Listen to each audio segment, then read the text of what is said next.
welcome to another episode of the Camper Couple. We wanted to talk technical with you guys today.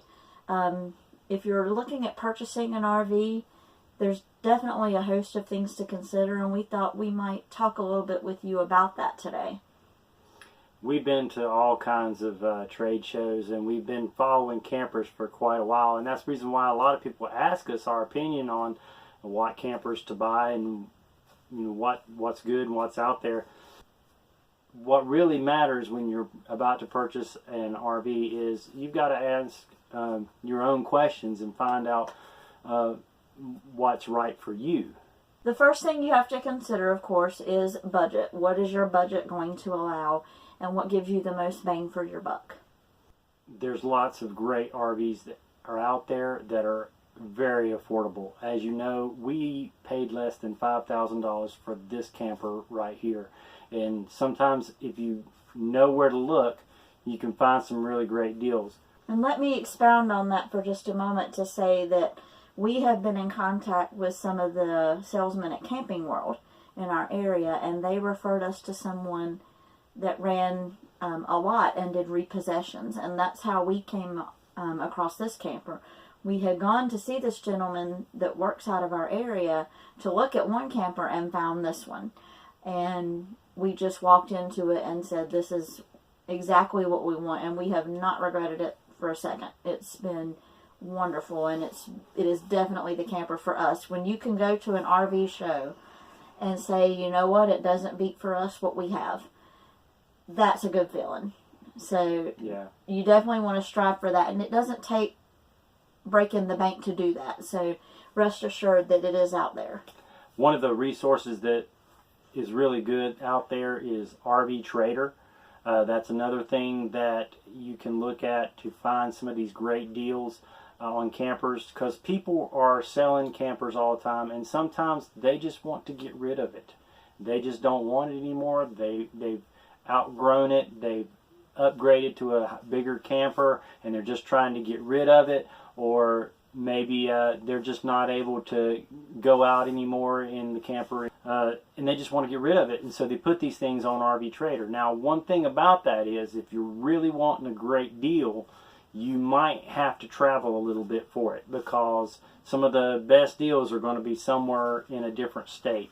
And just make sure that you're not being duped, because I would hate to go out that far and it not be what they say it is. Luckily, this camper was only about 45 minutes away from us, so it was really easy. And we were able to look at it before we purchased it. Never, ever, ever send money ahead of time. There's lots of scam artists on Craigslist that will ask for the money up front to hold it for you. They'll say, oh, well, if you just put $1,000 down, we'll hold it for you. The camper does not even exist. They just took your $1,000. And so never, ever, ever give any money to anybody until you actually see the camper and they've got the title and everything, and that you know that it is legit. You may not want a used camper. You may want to buy brand new. Still, what it has to go to is, what can you afford? Don't get in over your head so much with the camper itself that you can't enjoy it, that you can't afford to enjoy it. So budget is number one thing. What can you afford? And definitely you also have to know what you can tow. We ran into that when we got our vehicle. We had started with a Honda Pilot and thought we were going to begin with a pop-up. And if you've seen some of our other videos, due to a course of events, I was rear-ended and my Honda was totaled. Well, we wound up getting a Lincoln Navigator. Of course, that can tow a lot more, so we ended up being able to do a lot more than we had originally planned. But your towing ability is definitely something that needs to be on your mind too, of course, because what would be worse than getting something you couldn't tow? The Ford Expedition is the second highest rated SUV towing vehicle. Which is essentially what we have. Yeah. To me, a Lincoln Navigator is an Expedition in a tuxedo. Really, that's all it is.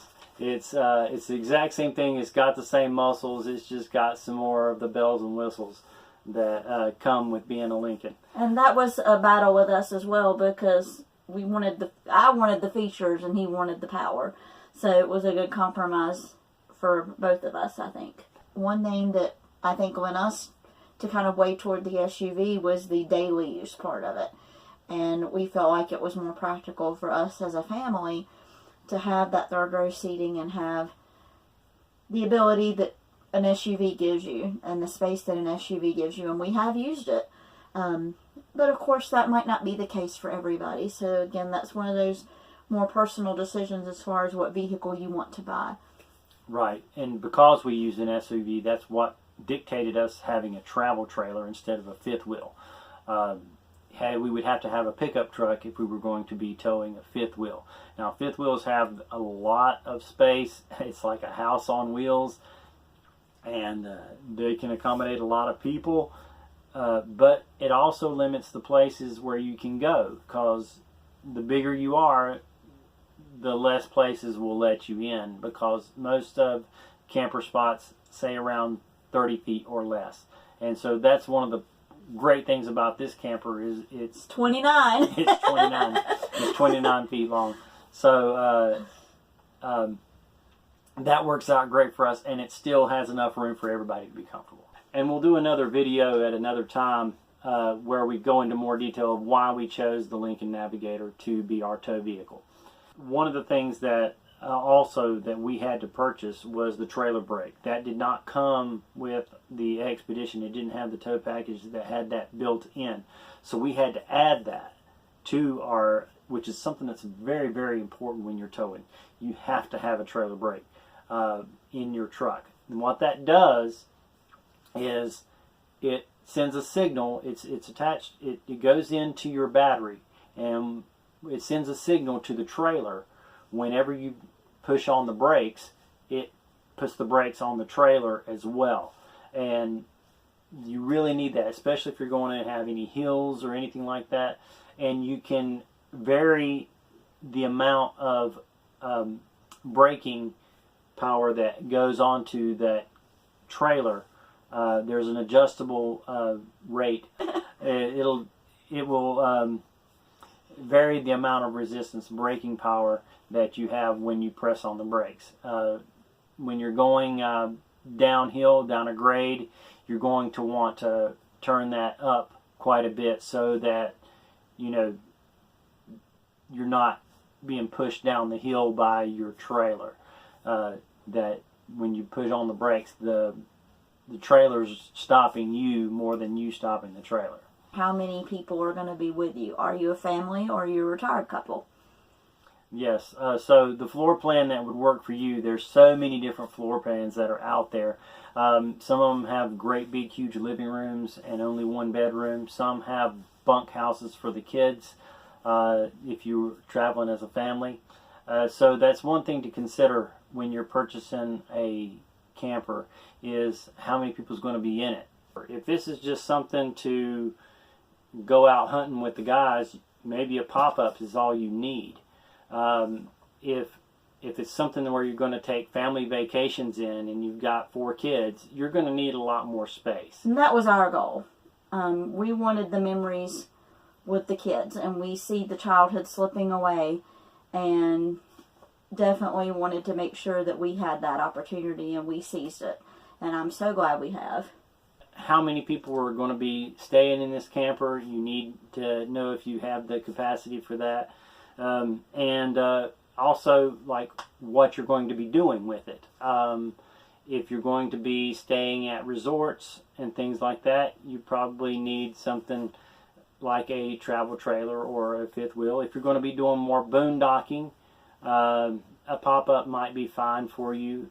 There's lots of these travel trailers that are great for boondocking as well. And look at the features that are included with your camper, because some of them are not really equipped to do a lot of boondocking. They might not have very high tank capacity, so they might not be able to store as much of your black tank or gray tank. If you have a very small black tank or gray tank, you're not going to be able to do a lot of boondocking.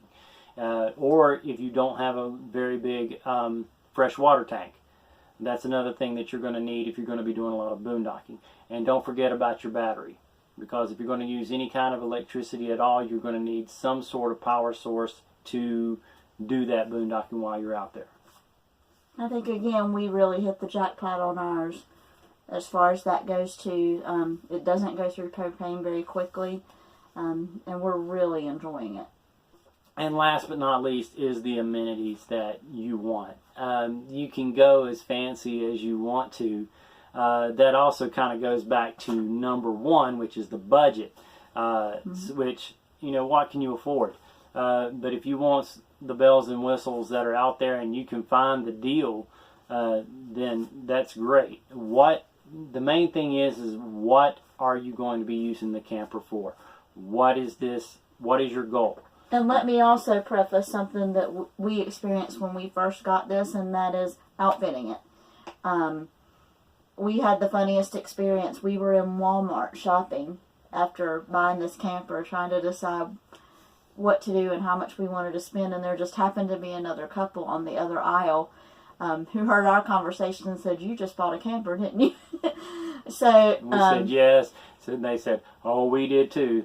And it's like buying another house, they said. And it is. Now, we did really well. We shaved a lot off our budget by going to thrift stores and just keeping it inexpensive on that end, and even using that as an opportunity to clean out our own kitchen.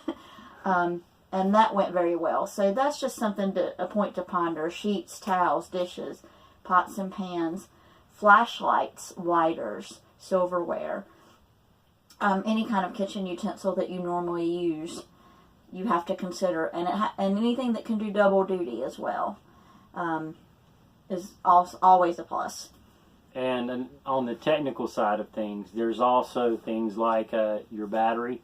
There's also things like extension cords and sewage hose, the sewage hose, sewer hose support. Things like lots of technical things that don't come with the camper that you're going to have to consider once you start camping.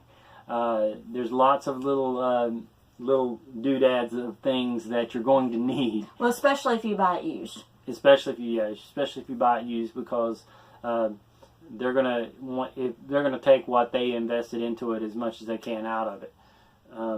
But just be prepared that the price that you pay is not the final price, because there's probably a lot of things that you're going to need to make the thing camping worthy.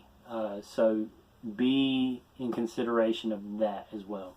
But it's an experience and it's so much fun. So we'd love to hear your stories as well. So thank you for tuning in and spending your evening with us today. And we hope the information we've provided has been valuable.